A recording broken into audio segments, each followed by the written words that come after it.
मेरे देश की धरती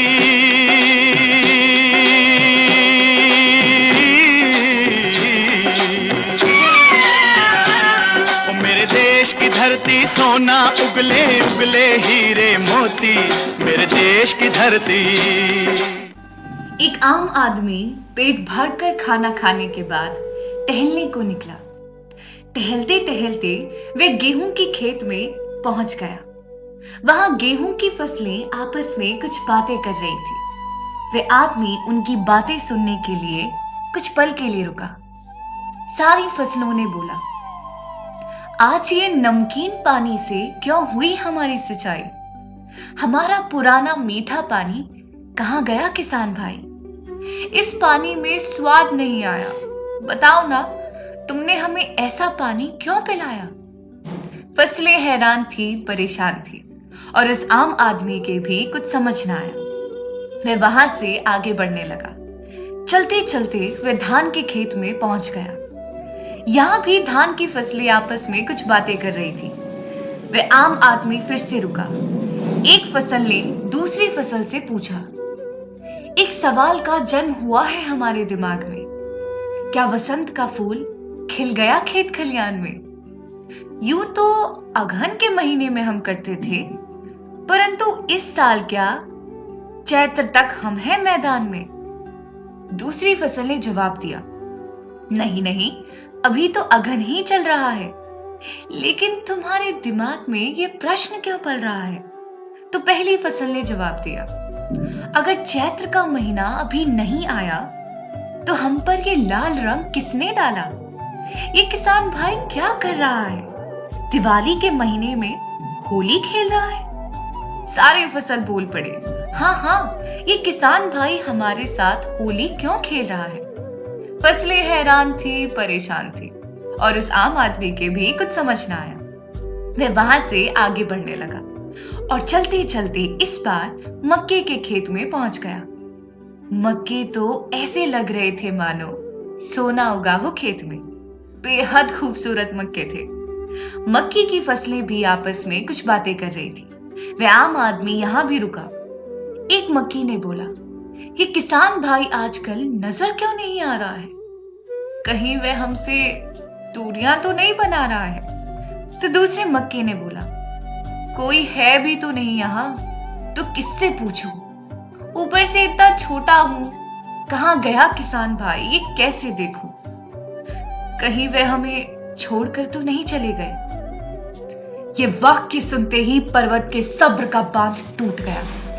गन्ने के खेत के बाद पहाड़ों की वादियां ही थी। पर्वत ने बोला, वे सारे खेत खलियानों के सवालों का जवाब देगा और इस आम आदमी के उलझनों को भी सुलझाएगा। पर्वत ने बोला,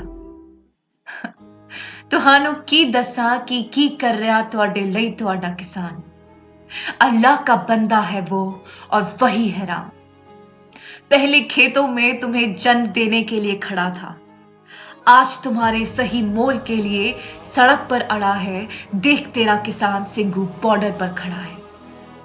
ए गेहूं की फसलों, जरा गौर से सत्य को सुन लो। एक रात कुछ लुटेरे आए थे। भारतवर्ष में वे 3 काले कानून कहलाए थे। वे किसानों के कुओं और झीलों का मीठा पानी सोख गए जब, तब किसान पर बेबसी के बादल छाए थे।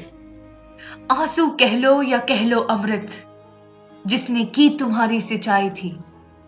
हाँ, वे नमकीन पानी किसान के आंसू ही थे, जिसने तुम्हारी प्यास बुझाई थी। ए धान की फसलों, जरा गौर से सत्य को सुन लो। ये लाल रंग गुलाल का नहीं, खून का है। जो हुई सिंघू बॉर्डर पर लड़ाई थी, कुछ फांसी पर लटक गए तो कुछ ने ठंड से जान गंवाई थी। ये इन्हीं 57 किसानों का खून था ए दोस्त, जिसने तुम्हें होली की अनुभूति करवाई थी। ए मक्के की फसलों, जरा गौर से तुम भी इस सत्य को सुन लो। ये कैसा घनघोर बादल छाया है कि खेत का राजा आज सड़क पर उतर आया है। आज 67 दिन हो गए इस हक की लड़ाई में। जो ना मिला तेरा सही मोल, तो वही जान गंवानी है। यह दृढ़ संकल्प हमारे किसान भाई ने ठानी है। एक 1947 से 50 का दौर था जब संविधान भी आम जनता से पूछकर उनके बीच में लिखा गया था, और एक 2020-21 का दौर आया है जब न जाने किस होड़ में काले कानूनों को किसानों पर मढ़ दिया जाता है।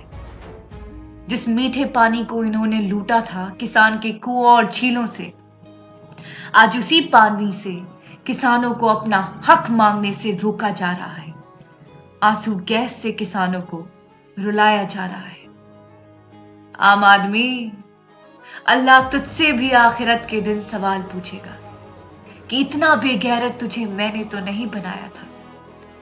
पेट भर कर खाना खाते हो, फिर समाचार का चैनल लगाते हो, सड़क पर किसानों को तड़पता देख सरकार को खरी खोटी सुनाते हो, और फिर ढकार मारकर तकिए पे सिर और बदन पर चादर ओढ़कर सो जाते हो। वाह वाह, तुमने भी तो लड़ी लड़ाई है, किसानों के लिए तुमने भी तो आवाज उठाई है।